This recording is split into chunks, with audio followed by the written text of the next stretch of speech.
Hello, dear student. Welcome to DAV Moyle Public School. I am your teacher, Manish Sabri, teaching you social science to class 7. Today's topic name is Aurangzeb and social economic conditions in Mughal Empire. Dear student, Aurangzeb crowned himself as emperor after capturing Agra.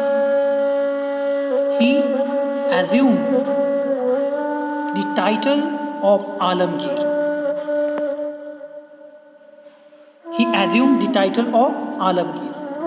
He abolished inland duties, means Rehdari, and octroi, means Pendari, to please his subjects. He was a Muslim fanatic and opposed religious tolerance, means he had intolerance against the other religion.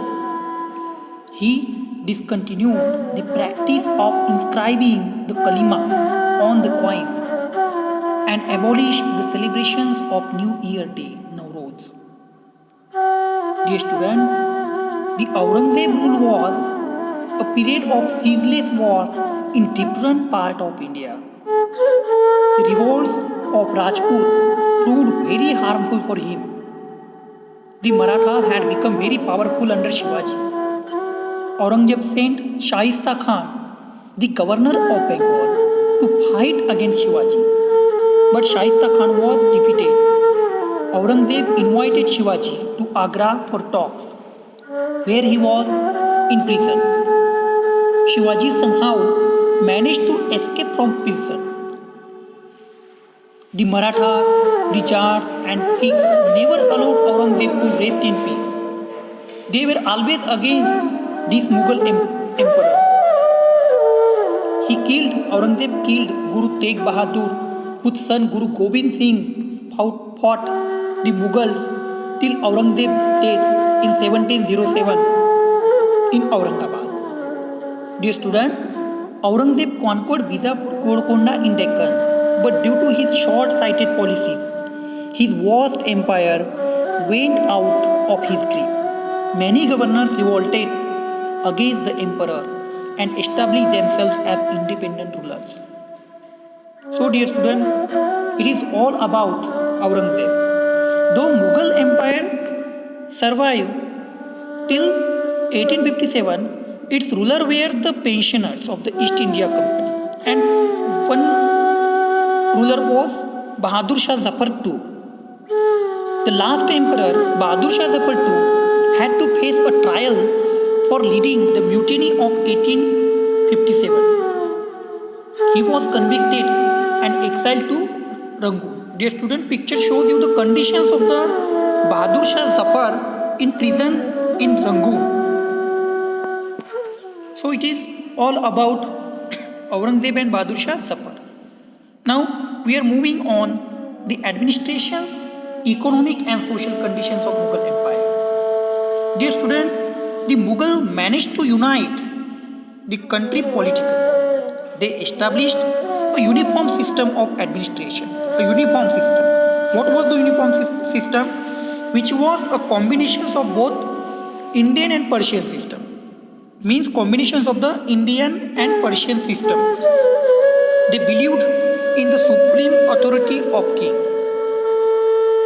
A strong army and efficient minister assisted the emperor. The whole empire was divided into subas. The subas, known as provinces, which were governed by subedars, governors. The diwan was the collector of land revenue, and the kotwal looked after the law and order in the city. So it was the administration in Mughal Empire. Akbar introduced the Mansabdari system based on rank or positions in the official hierarchy. The Mansabdars were responsible for both civil and military administration. So it was all about the administrations in Mughal Empire. So now society.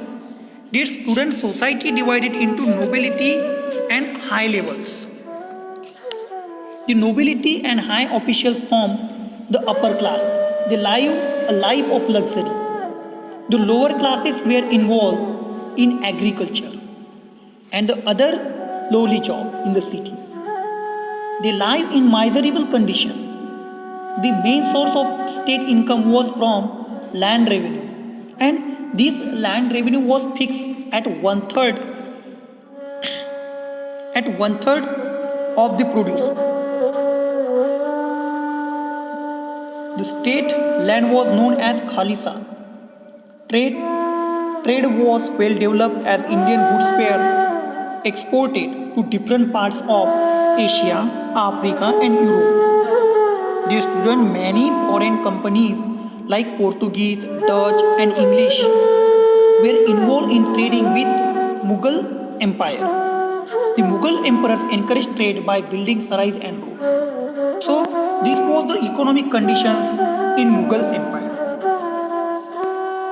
So dear student, I hope you understand today's topic well. So dear student, here the some assignment question to you on today's topic. Write short notes on the administrations of Aurangzeb. Next question is, what was the social conditions in Mughal Empire?